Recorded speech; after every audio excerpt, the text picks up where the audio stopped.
guys, and welcome back to the Crawl Room. We're here once again in this wonderful ranty room for all things Formula One.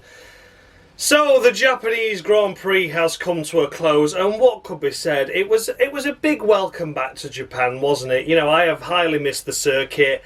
I think it's an iconic track. The Japanese fans are absolutely bonkers, but that whole thing just left an incredible amount to be desired, didn't it? I mean, my God, what an absolute farce. To those of you that know what I put up on the community tab, this episode is delayed by 24 hours because of the simple fact is I couldn't be asked to do it. That was an absolute shambles. And to be honest with you, I still can't be asked to do it now, but we'll get on with it, won't we? Honest to God, that was awful. That was awful from start to finish from the FIA. This is the pinnacle of motorsport, and we're doing shit. Like, I can't believe it. I really can't believe it. We've got conditions there that are full wet tyres. Everyone starts the race on intermediates. We go fucking touring round. The first lap, I mean, they say they red flagged it because of the first lap multiple incidents, but there weren't that many. Seb got, a little bit squeezed by Alonso at the start. Fell off, got going again. Albon broke down. Sainz crashed, and Gasly picked up a bit of boarding that had come off from Sainz's accident and broke his front wing. Like, it's a pretty normal start, but you fucked up because you allowed the drivers to start on fucking inters. Then we delayed it for 2 hours, and then we made it mandatory wet tyres, even though it were good enough for inters at that point. Like, oh my fucking God. And then that wasn't even the end of it, was it? Anyway, right, that's enough of that bullshit anyway. That's how I don't normally introduce them like that. Fuck it, it's staying in. So, if you've never seen this series before, I award the drivers out a maximum of 10 points based on their race weekend's performance, and I go all the way down to 0 if they have a particularly bad one. Look out for bonus points though. There's sometimes an offer for some drivers that do something extra special during a race, and I award minus points to those drivers that do something extra special, but for all the wrong reasons. Let's take a look at the current Crawl Room standings then, going into this absolutely shambolic Japanese Grand Prix. It's on the screen now for you. Take a look and see where your favourite driver is. Can you see him rising? Can you see him falling? I think there's a lot to play for in this race. And in all fairness, I don't really give a shit what scores I've given people, because they're going to be wrong, and I'm not arsed. I'm really not arsed, but there we go. This series will continue, as always. Honestly, I am really, really losing my passion for Formula One now, I'm sorry to say. So, we're going to kick things off with the race winner and world champion. Or is he a world champion? Is he a world champion? No, he's definitely... Is it? He wasn't, but now he is. Oh, for fuck's sake. It's Max Verstappen, here he is. I mean, what a commanding race by him. He did a fantastic job, didn't he? Ridiculous amount of time ahead of Charles. Just unbelievable, wasn't it? It was unbelievable. But was he champion or was he not champion? Well, let's come to that, shall we? So, it was Max across the line. Not that we saw him cross the line, because they didn't actually realise it with the checkered flag. So we missed that bit. And then obviously it was just a regular in-lap because he'd not won the championship. Charles finished second. Sergio third. We were going to be giving 3/4 points, and then we decide, no, we're not giving 3/4 points, because that rule that we brought in to avoid the farce that was Belgium last year, that point system that we brought in and talked to, it's not actually valid this year. It's not actually been brought in as a rule, it's just something we've talked about. Like, oh my fucking God. So you're awarding full points then? Yeah, that's correct. Right, okay, so does Max still win the championship? Does Max win the championship now? No, he doesn't, because he didn't get fastest lap and Charles finished second. Right, okay, that's fine. Oh, what's that? Charles got a 5-second time penalty, so he now drops behind Checo. So that means that Checo's second, Leclerc's third.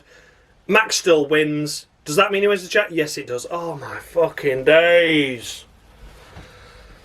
So once again, and unfortunately for Max, once again he wins a championship in a ridiculous scenario, in a ridiculous situation that's no fault of his own. But there we go. And the only reason why they've done that is because the race was shit, is what they've done there. The race was shit. We were back at Japan for the first time in 3 years. Honda, again, obviously with Max, dominated the race, won the race. let's give him the championship as well. And let's make it a Honda 1-2 while we're at it as well. How perfect's that? So I honestly believe that's what they've done it for there, because they wanted to give the fans something to cheer about at the fact that they saw less than a 50% race, or just over 50% race, but they're going to award 75% of the points, even though in the end that didn't fucking matter and we awarded full points. Unbelievable stuff. Unbelievable stuff. I can't believe that's the pinnacle of motorsport. I really can't. So for Max Verstappen anyway, that's 10 points to him. He did nothing wrong this weekend. Thoroughly deserved the championship. It will come in anyway. We know it was. But once again, it's that little bit of, oh, you know, fucking hell, can he not just win it normally? You know, like Abu Dhabi last year with no fault of Red Bulls, no fault of Max's. He deserved the title, but people were bitter about it, and rightly so. I was annoyed. You know, and this year, yeah, we knew Max was going to win it anyway, but he shouldn't have won it in Japan. But we'll make him win in Japan. Oh, for fuck's sake. So yeah, there we go anyway. Max Verstappen, 10 points on the cruel room, and he deserves that, absolutely deserves that. Fantastic, fantastic job, and I'm not going into any further details about that. That bit's done with. We've got more bullshit coming though, so stay tuned for that. But it might return to some sort of normality this series now. From here on in, we'll see anyway. In second place it is Checo, Sergio Perez. What a great drive by Checo. Put him sha-la-la under pressure throughout the entirety of the race. Qualifying was a little bit off, weren't he? You know, the top three were within a tenth of each other, and then Checo was like 4/10 back, so we thought, might be a little bit of a lonely one for him this race.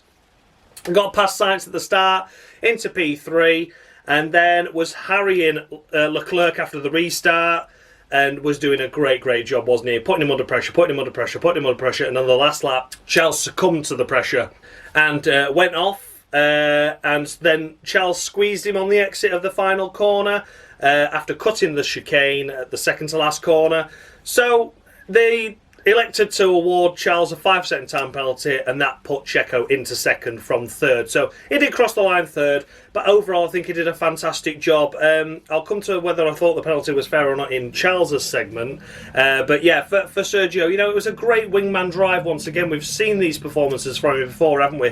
When he needs to deliver to help his teammate, he does that. And since his win last weekend out, it seems to be a new man in the races, especially, you know, I mean, this was more like a fucking sprint race, though, wasn't it? 40 minutes, but there we go, anyway. So, for Sergio Perez, it's going to be 8 points on the cruel room to him. I thought he did a stunning job, really.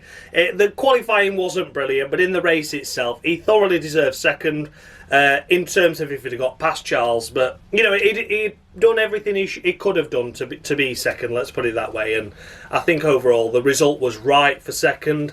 I just didn't like how it happened, but we'll come to that in a second. But yeah, overall, 8 points to Checo. And then we come to sha-la-la. Oh, sacre bleu, sha-la-la. Sacre bleu.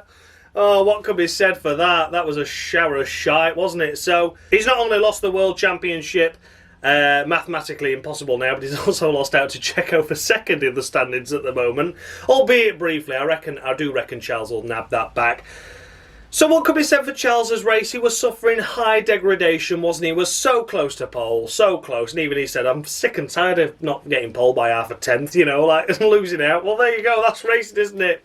But he's had loads of poles this year, and I'm sure if he could have swapped half of the poles for wins, he'd have took it all day long. But that's life, isn't it? That's racing. Charles has done a fantastic job this year, and it was only a matter of time that Max won the title. I don't begrudge Max winning the title at all. You know, it was thoroughly deserved overall, but once again, was it deserved here? Absolutely fucking not. That 5-second time penalty is total bullshit, and the speed it was done with as well. You know, like, oh my days, what are we doing? What are we doing? Like, Charles made the mistake, but it wasn't as if he'd made the mistake and Perez was like there on him, about to lunge him and go up the inside. Look, Perez was about here, you know, it was about a few car lengths back. So, yeah, he made the mistake and lost time because then Perez was able to mount an attack. And Perez didn't get squeezed on the grass. He just had to lift off the throttle because just as he was approaching, Charles gave him no room. It wasn't as if Perez was squeezed. Leclerc closed the line before Perez got there. And that what I just thought was, okay, you fucked up, but you rectified your mistake, you finished second. And then it took him to put it under investigation, the cool-down lap and the drivers getting out and taking their helmets off. That's the whole time it took. What's that going to be? 5 minutes as an absolute max. Let's go 6. just say 6 or 7 minutes. You know, they were during the interview phase. It wasn't long at all after it was put under investigation, and on the last corner of the last lap, it was instantly under investigation, 5-second time penalty. Like, what a load of horse shit. What a load of horse shit. We've had things happen in a race before that are clear-cut slam dunk. You know, we've had sin like... What race was it where the pit lane was closed and Hamilton did... Monza, wasn't it? He came in for a pit stop and the pit lane entry was closed. Giovinazzi did the same thing. Giovinazzi slam dunk within like 5 seconds. Yep, you're getting a penalty for that. And then Hamilton, we waited.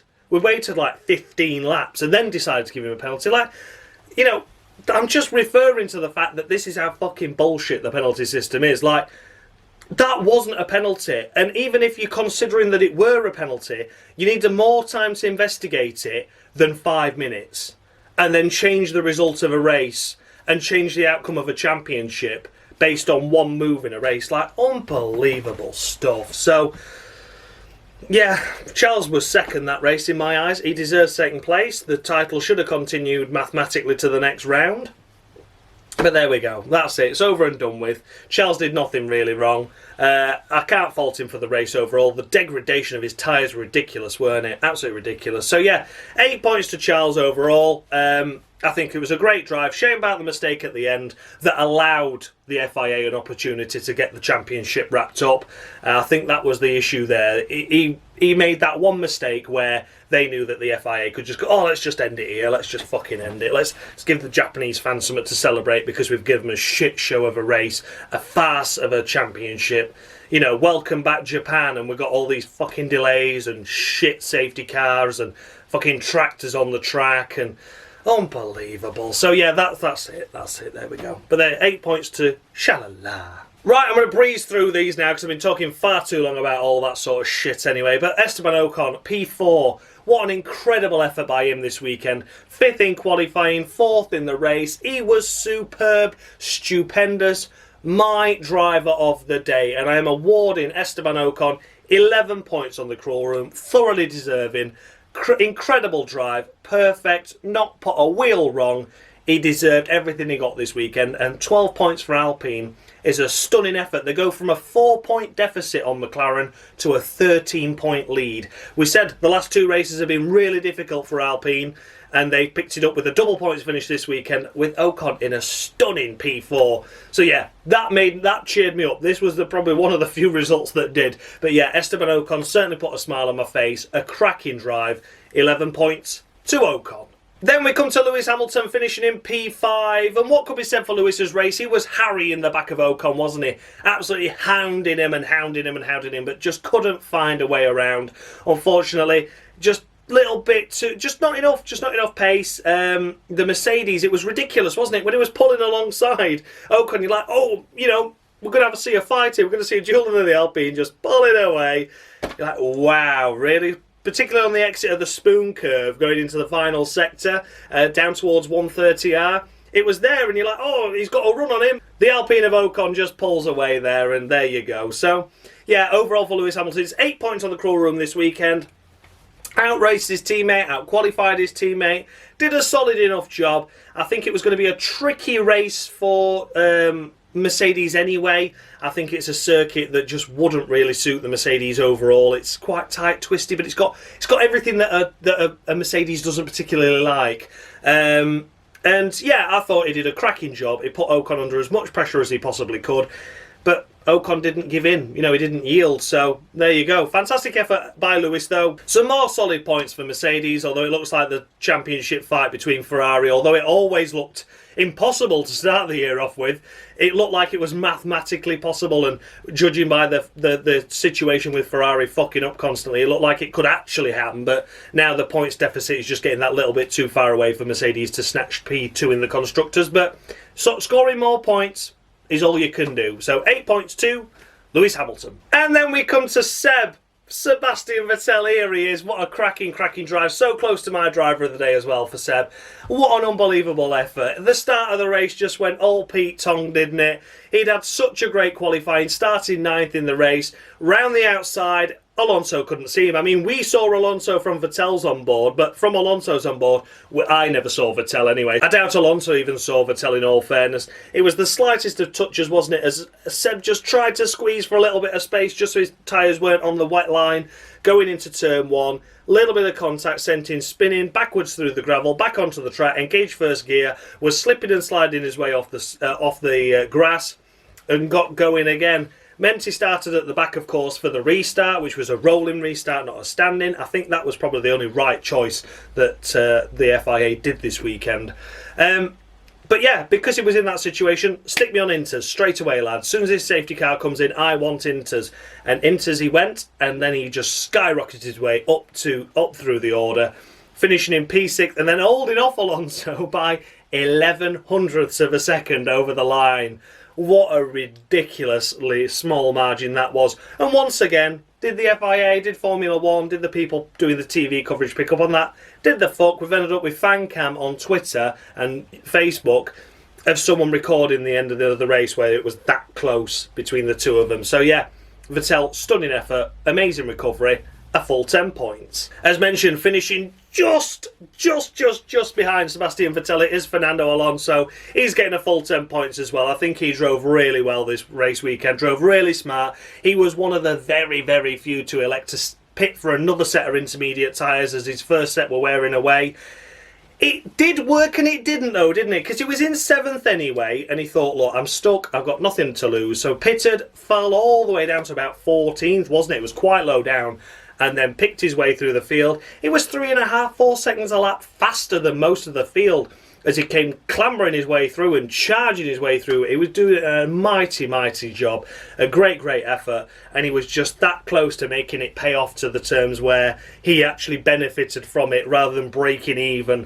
But breaking even he did, and that was an absolute credit to him. A fantastic effort for Alonso, and he's fully deserving of the 10 points I've awarded him. A cracking drive and a fantastic weekend by Alpine to turn that 4 points deficit into a 13 points advantage over McLaren. Cracking stuff. Well done, Fernando. A height of entertainment in a race that was particularly shite, with shite things and shite FIA and shite championship result endings and but yeah, Alonso, great stuff. Then we come to George of the Russell. Where the hell's that top 5? Where's it gone, George? We lost as Eddie to Singapore, and now we're just moseying on down in 8th here this weekend. What could be said for George? It was a difficult qualifying, wasn't it? I think it was 8th or 7th. I can't quite remember which way he was, but an uncharacteristic qualifying. But as mentioned with Hamilton, he didn't really have the pace. The car didn't have the pace this weekend. It looked in those conditions that there were some flashes of brilliance there. But for Russell, it all came undone when they elected to double stack the Mercedes pair. And unfortunately, Hamilton didn't have the quickest of stops. It wasn't slow by any stretch of the imagination, but when you're thinking like you want a 3 seconds or lower, and it was like 4, it was just enough for Russell to get held up ever so slightly, and it meant that instead of coming back out in around 7th or 8th, it came out down in 14th, recovered up to 8th in the end. Well, in fact, it recovered up to 7th, didn't it? Because Alonso pitted, and then Alonso nipped him towards the end again. So, overall for George, it was a poor showing by his standards, but I think given the car he's got, where he had to fight back from after that pit stop that held him up and cost him a lot of free positions, effectively. Everyone made a free position on him. Of course, Vettel and Latifi as well. They'd had the measure of him as well with their first stopping. So, yeah, overall for George, it's 7 points on the crawl room to him. Maybe generous by a point there, but I think for the job he did, where he came from, where he ended up, there was a lot of cars not making progress, there were a lot of cars making mistakes, and overall, 7 points I think is fair. So well done, George. Then we come to Nicholas Latifi, disqualified on the cruel room anyway, but here he is, finishing in P9 and picking up 2 points for Williams. What an unbelievable result that is. Absolutely incredible. So let's picture the scene. FP1. He didn't even know where the track went and turned too early into the final chicane and had to do a turnaround, and they went, don't know what happened there, the car. Was his radio message? Oh, don't know what happened there, the car. It felt weird. Did it really, Nick? did it really, or did we just brake and turn too early? But I was ready to absolutely take the piss out of him. So was Dan. We'd had this whole thing concept planned of where that little emoji there in the bottom icon there, the little face of his, the little logo, emblem, whatever you want to call it, with Latifi down there. We had a little thing where we designed him into a clown, and we said, yeah, let's use that. It's going to be a right laugh. And Dan said to me, he says, would it be ironic I've made this and now he scores points? And I was like, it's not going to happen. It's not going to happen. But we can. But open here he is picking up 9th. So, yeah, I mean, how ridiculous is that we actually did that and then, yeah, ridiculous. So I'll have to use it in a future episode. But there you go. He's not a clown this time around, but he will be in future. But what an unbelievable result. So, yeah, disqualified anyway, Nick. But, you know, fair play to you. Fair play, you fended off from some fantastically quick cars behind. McLaren's, most importantly. I thought those McLarens were going to get that Williams, and he's going to finish 11th, and I would have been a little bit sorry for him in that situation. But there we go. Disqualified anyway, but a cracking drive, Nick, in conditions where you didn't even know where the fucking circuit was on Friday. So you've gone from not knowing how the circuit goes to scoring points on Sunday. That deserves commending. Then we come to Lando Norris. Bit of a difficult one for Lando, picking up just one solitary point and only 1 point for McLaren. Not what they needed. They'd done a little bit better, hadn't they, in qualifying. The race didn't go quite as well, was a late stopper on the Inters, and then just couldn't make progress through the field, so he was 10th and stayed 10th, really. Not much happening in that respect. Yeah, just a poor showing, like I say, got stuck behind Latifi. Oh dear. It's not very often that happens, is it? Oh dear, I bet you thought you were a back marker waiting for blue flags and they just never came. Unbelievable stuff. So yeah, Lando Norris, 6 points on the crawl room. Jobs are good in there, I think that's fair. But there, not much to say about his race, just meh. His teammate Daniel Ricciardo lines up behind him, finishing in P11, disqualified on the crawl room anyway.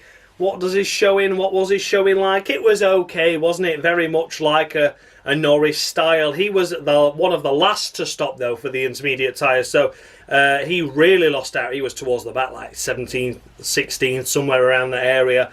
And then came through up to 11th and then got stuck behind the Latifi train that Norris was ultimately causing. Latifi was there. Norris couldn't get round him. Neither could Ricciardo, because Ricciardo couldn't get around Norris or Latifi. So a bit of a gaggle, a bit of a train there, a Latifi train. And yeah, overall, disqualified anyway on the crawl room for Ricciardo, but he probably would have been getting roughly the same score as what Norris did because he did a similar sort of job. Just unfortunate weekend by McLaren. Then we come to Lance Stroll finishing in 12th position, and do you want to know what? I had my hands over my eyes for that start. That was unbelievable, wasn't it? He just fucking sent it.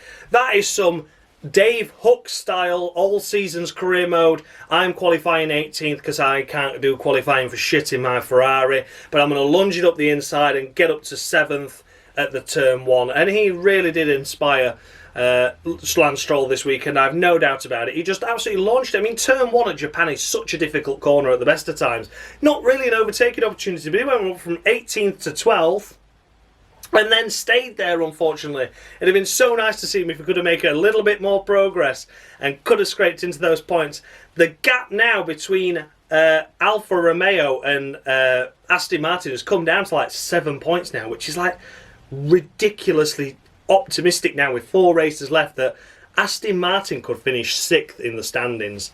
How mad would that be to say when they were behind Williams after the Australian Grand Prix? Like, ridiculous stuff. So yeah, I mean, I think it could happen as well because Alfa Romeo are nowhere. We'll get to them in a minute. But yeah, shame that Stroll missed out there in terms of a point, really. I did feel sorry for him. But overall, I think a solid 7 is fair. That start was amazing. It's a shame his qualifying was shit because you think if it had qualified 12th, then had a demon start like that, it'd have been in the points and it'd have stayed there. So, you know, qualifying played a big part there, and that's why I'm knocking him a few points off compared to Vettel. But nonetheless, it was an exciting first corner, and Stroll delivered it, and he didn't plough into anyone. Fantastic. 7 points to Stroll. Then we come to Yuki Tsunoda, disqualified on the crawl room anyway, finishing in 13th place. Oh, he was probably one of the worst performing disqualified drivers, actually, wasn't he? Let's be fair. Latifi in the points, Ricciardo on the cusp of points. Tsunoda P nowhere. Like, oh, I know the Alpha Tower is a bit shit, but, oh, you know. I'm not going to be too harsh on him, though. I mean, I don't really need to talk about his race, but I would just say it was nice to see him get his home Grand Prix under his belt. You know, he's been in the sport a couple of years now, missed out last year, of course, due to COVID. But yeah, overall, it wasn't a great weekend, was it? But he had the fans cheering him on, and that was nice. And he has got next year to look forward to, and I really, really, really hope he does something next year. I hope the rest of this year for him is just learning. You know, I just hope, in all fairness, you hope they use these last few races as a testing base for him. Like, you know, just put him on hard tyres, stick him out there, see how long he lasts, you know. Make him do silly stuff, do silly setups with the car and just see what works for him and what doesn't, because you're not going to get anything out of this season now, AlphaTauri. You know, they're close to dropping at the 9th in the standings now. They're down there, 8th or 9th. You know, let's not worry about the points now. You've lost it. You've blown your chance. Just focus on getting Yuki sorted. So, you know, crazy setups, you know, different tyres, multiple pit stops. Let's just try and see if we can perfect everything with these last few races to get him going and hit the ground running next year. But remains to be seen. But yeah, Tsunoda disqualified anyway, but lovely to see him at his home Grand Prix at last. Then we come to Kevin Magnuson, and apart from a couple of good overtakes at the early stages of the race, it was pretty lacklustre again from Haas, wasn't it? Oh, God. Haas, I don't know if Haas are frustrating me more than Alfa Romeo, but I think Alfa Romeo are actually pissing me off more, to be fair. But overall, just the lack of pace in general, really, by both those teams have gone, haven't they? But Magnuson, a couple of good overtakes, but P nowhere, P14. He was one that stayed out a bit longer, wasn't he? Put the inters on late, but then just didn't make any progress from there. 4 points. 4 points to K-Mag, and that's as good as it's going to get. In 15th place it is, of course, Valtteri Bottas.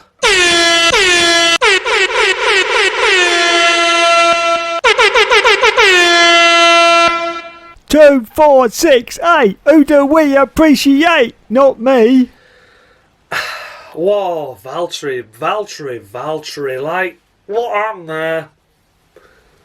Oh, Valtteri. I just don't know what I can say, really. That should have been points again, I think. Because, okay, he didn't pit when Latifi and Vettel pitted, but he pitted the lap after, and there wasn't many people that did that until the following lap after that. So if Vettel and Latifi had clambered all that way up the field into like 6th, 7th, that sort of area, and then stayed within the points, why didn't Bottas make that kind of progress through when he pitted? Okay, admittedly, you know, you're a little bit further down the grid at that point, but with the pace of those inters, I mean, Nicholas Latifi setting the fastest Sector 3 time. Those tyres have got pace, and that was within that first lap of leaving the pits. You know, Valtteri Bottas left those pits, and you think, wow, Valtteri, you know, gets on the back of Latifi, follows his way up through the order, could be on for a good result. No. Here he is. What is it, 15th, 16th? No idea. But yeah, shit. So yeah, it's a Palmer. It's a Palmer. It wasn't the most ideal strategy. The most ideal strategy was to follow Latifi and Vettel. But, you know, what are you going to do? What are you going to do? Like, poor. It's been poor all year long, hasn't it now, really? Well, not all year long. It was amazing at the start, but the fact he's still 10th in the standings with 46 points is unbelievable. I don't know when the last point score was, but it's been a long time ago, hasn't it? And this weekend was P nowhere. So, yeah, there you go. Palmer of the week to Valtteri Bottas. And then we come to Zhou Guanyu, the Alfa Romeo teammate to Bottas, of course. What could be said for his race? He was one that elected to stay out on those really wet tyres for really, really long, just to see if anything would happen, see if a safety car had happened, see if the rain had come down heavy again, and see if it would pay off. It didn't. And here he is finishing behind Bottas. But, you know, Bottas had one of the most ideal strategies out there to go score points. Zhou was compromised, and he finishes behind him. You know, that's not Palmer worthy. That's just strategy that just really didn't work out. But if it would have done, it could have been a genius thing. So, yeah, Bottas didn't capitalise on what he was given. Zhou did all he could with what he was given. I think that's fair. Not going to be a staggering score. It's going to be 3 points on the crawl room to Zhou. But, yeah, to finish behind your teammate who had a lot better strategy than yourself, I think has to be worthy of a couple of points. And, yeah, there you go. 3 points to Zhou Guanyu. And then we come to Pierre Gasly.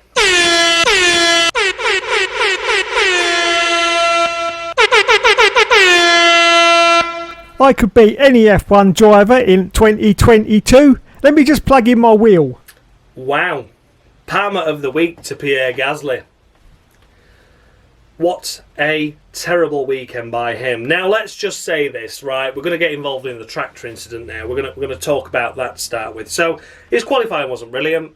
He had the damage at the start with Sainz. That was totally unavoidable. You know, a bit of hoarding, a bit of Sainz's car, whatever it was that he hit, knocked the front wing off, and he picked up some boarding, didn't he? So, you know, he was at the back, the red flag came out, whatever. We then see him and hear him shouting over the radio that there's this tractor recovery vehicle on the track. And you think, right, okay, let's have a look at the footage. And you're like, oh, God, that's crazy. You know, like, what is it doing there? It shouldn't be there. And I'm in the sense that, no, it shouldn't have been there. Like, I still think that was a mistake by the FIA, judging what actually happened at the same circuit in similar conditions. But then you look at the speed that Pierre Gasly went past that incident. Now, him, out of anyone, would have known the incident was there because he suffered damage as a result of that incident. So you would have thought, whilst still trying to catch the back of the safety car up, that he would have slowed down in that zone a hell of a lot more than what he did. In fact, I don't even think he slowed down, did he? He got a penalty in the end. I don't even know if I'm talking to him in the right place here. I think he might have finished behind Schumacher with the penalties. He got something like 20 seconds time penalty, didn't he? But either way, yes, you can criticise the FIA, and I do think it was wrong when the vehicle went on the track. I think they should have let the safety car go round, make sure they're all bunched up behind the safety car, and then put the recovery vehicle out. So, you know, every single car then is doing safety car speed. But the safety car's out for a reason. You know at that point there's going to be marshals, recovery vehicles, there's double wave yellows, which is slow down, prepare to stop in those areas. And then for you to come rocketing along and then moan about the tractor that you almost crashed into, that you could have killed yourself with, yeah, but you knew that that was there. Like, Pierre, that was not acceptable from yourself to go zooming past that incident at the speed that you did, knowing there was an incident there because you sustained damage from it. Like, there was no need for that. Absolutely no need. Double wave yellows, safety car, you were involved in the incident that was in that zone. You must have known that there were going to be marshals, recovery vehicles on the track at that corner, and you went speeding past it and then kicked off at the FIA. Yes, you have a right to complain about the FIA, but don't be a fucking hypocrite. Do not be a hypocrite, right? You know what happened to Bianchi just as much as the FIA knew what happened to Bianchi, and you chose to ignore those instructions for double waved yellows. Not on. Not acceptable. So, Palmer of the Week to Pierre Gasly, and lucky I'm not disqualifying him actually, because that was really close for me disqualifying him, because that was piss poor by Pierre. I was really, really annoyed by that. You know, you hear the incident, like, I didn't watch the race live, so I'd only heard about this incident. I saw the picture, I'm like, oh my God, that's ridiculous. And then you look at the whole picture, and you're like, well, hang on a minute, yeah, the recovery truck does have a right to be there in some respects. Although I think it should have been brought out a lap later, or they should have red flagged the race instantly as opposed to go safety car first. But, you know, I don't think the FIA did it 100% right, but at the same time I think the blame more than likely lays with Pierre there. You know, I think he went past too fast, and I think that was ridiculous. So yeah, the FIA were wrong in that sense, but at the same time Pierre's kicking off about it shouldn't be there and all this lot. Well, yeah, it shouldn't have been there in theory, but you know something were going to be there. You know, if it wasn't the recovery truck, it was Sainz's car that was still sideways across the track, and you still chose to just absolutely hoof it round. Like, no, not acceptable. So yeah, Palmer of the Week to Pierre Gasly, bordering on disqualification for that, and he's lucky he's still in the championship at the minute. Not doing brilliant though, is he? But yeah, there we go. Palmer of the Week to Gasly. Then we come to the last of the finishers, Mick Schumacher, which could have been the second to last finisher after Gasly's penalties. I'm not really interested, I'm not giving a shit, but either way, Mick, you know, what could be said for Mick? He had that silly accident in FP1, didn't he, after FP1 had finished, which meant he couldn't do FP2. He did a launch off the line, and then aquaplaned and stuffed it into the wall. Oh dear. Couldn't complete FP2 as a result. Qualifying was mediocre. The race, they elected to keep him out on the extreme wets until he practically dropped down to last anyway, and then pitted him. So he was last, and then they pitted him, and he was definitely last at that point. So, yeah, Mick Schumacher, not a fantastic weekend overall, but it is 2 points to him for that. And there we go. Yeah, doesn't deserve a Palmer, I don't think. There were far worse drivers out there. But yeah, 2 points, I think. I only gave K-Mag 4. And Mick, yeah, he was shafted by the strategy, but he'd done nothing up to that point anyway to impress me. So there we go. 2 points, Mick. Then we come to the last of the retirements in the race. The first on this list, of course. It's all very much negligible as to how far either car got. But big shame for Alex Albon. If Latifi scored points, I'm pretty sure Albon could have been up there as well this weekend. His race was over before it literally began, wasn't it? He had a gearbox issue or engine issue. It was something that was strange. He came out the hairpin. There was Sainz's crash car off to the left-hand side, and he just kind of trundled his way on the grass off to the right-hand side of Sainz's car. So it was literally a matter of meters as to why he's classified ahead. But yeah, Albon's race was over before it began. Shame to see him out in Q1, and out of a maximum of 5 points that I score the retirements, he's going to get 4. I always score the retirements out of 5 to keep it fair, unless it's their own fault and their own doing. But a mechanical issue in a race that was over before it even began for Albon, not even calling a lap, not even completing a lap, I think 4 points out of 5 is fair enough. And then the first retirement in the race by a matter of meters over Albon. It is, of course, Carlos Sainz.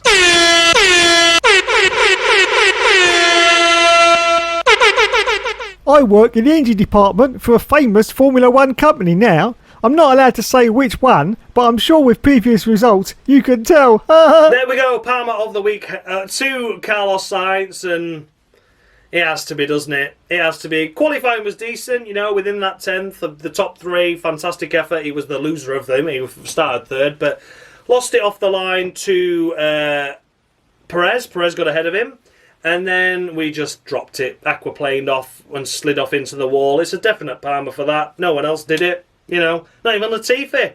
So he definitely deserves a Palmer. Glad he was okay, and glad after the incident happened that the car didn't fully rejoin the middle of the track. That would have been nasty. We could have been talking about a different incident entirely at that stage. But, glad that he was okay after the incident, of course. But at the end of the day, unforgivable mistake, really. No one else dropped it. All he had to do was keep circulating round. It could have been a fantastic rear gunner to Leclerc in future. And obviously, with that incident that happened at the end, you don't know how that would have played out if Sainz had been in the mix. He could have maybe held Perez back, so Leclerc could have made that mistake, got 5 seconds, and still finished second. Yeah, you just don't know what would have panned out, would you? His race was over before it began as well. But that was self-inflicted. So, of course, Palmer of the Week to Carlos Sainz. So there we have it, guys. Those were the runners and riders of the Japanese Grand Prix. Let me know your thoughts and feedback down below. Did I score any drivers too high, any too low? Were I overly harsh and critical there of the FIA and their steward indecisions and the whole shambles that was the race overall? A 40-minute dash at the end there for another fucking sprint race to add to the calendar. Just let me know everything, what you thought about the race weekend in its entirety. Were the FIA right to put the tractor out when it happened? Were the 5-second time penalties fair? Was the safety car call good? Should they have started the race when they started it, then delayed it by 2 hours? Or should they never got going in the first place? Or should they made them start on wets at the start? There's a whole host of shower shite that happened this weekend that really annoyed me. So as always, let me know down below what your thoughts are. Let's take a look at the current standings then, updated with the scores I have just given. There we go. There's a trio of 3 Palmers all gathered together there. A gaggle of Palmers. What should we call a gaggle of Palmers? A Palmies. There's a gaggle of Palmies there. 3 of them all trailing towards the back now after previous years of winning this championship and doing really well in it, and Bottas up there at the start, and it's just all coming undone for him, isn't it? So there we go. A massive thanks as always go out to Dan of Mushy Gaming for his absolutely fantastic scoreboard that he does. Without him this series would be more pointless than it already is. Who could forget, of course, the intro that he does for me and the little icons, the driver icons in the bottom right corner, left corner, whatever it appears on YouTube anyway. But they're there. That's Dan. And of course, who can forget Mr. Dave, F1 Games PlayStation, for his Jolie and Palmer skits that you all know and love by now. I'll see you all on a Tuesday at 6 PM in a couple of weeks' time. I don't even know when the next race is. I don't even know where it is. But it'll be a couple of weeks. And every episode going forward now is going to be Tuesday at 6 PM. Whether I can make it for a Monday or not. Because I am properly struggling with Formula 1 at the moment now. And I need some form of motivation. And I just need time to process it. And I need to think about what I'm saying before I do these episodes now. Because I tried to do this yesterday, Got halfway through it, I was fucking miserable and I couldn't be arsed, so I stopped. I thought it's shit. My content's never the best anyway, I know it isn't, and I know I am always honest with you guys and up front, but it was fucking pathetic. I was putting in no effort at all, and I just thought, this is shit, this is not what you guys deserve. I'd sooner take the time off, another 24 hours late, and make something that's half credible, you know. So For now, until the rest of the season, Tuesday, 6 p.m, the Cruel Room. I apologise for the delay, especially if it's going to be a really fun and exciting race, but I just need that time to process it all now and just really think about how I'm doing them, because the sport's annoying me. Thanks as always for your continued support, guys. It means the absolute world to me. I'll see you all in a couple of weeks' time.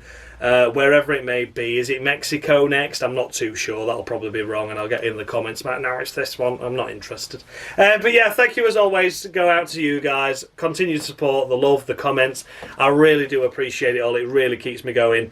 And thank you all so much for watching. As always, much love.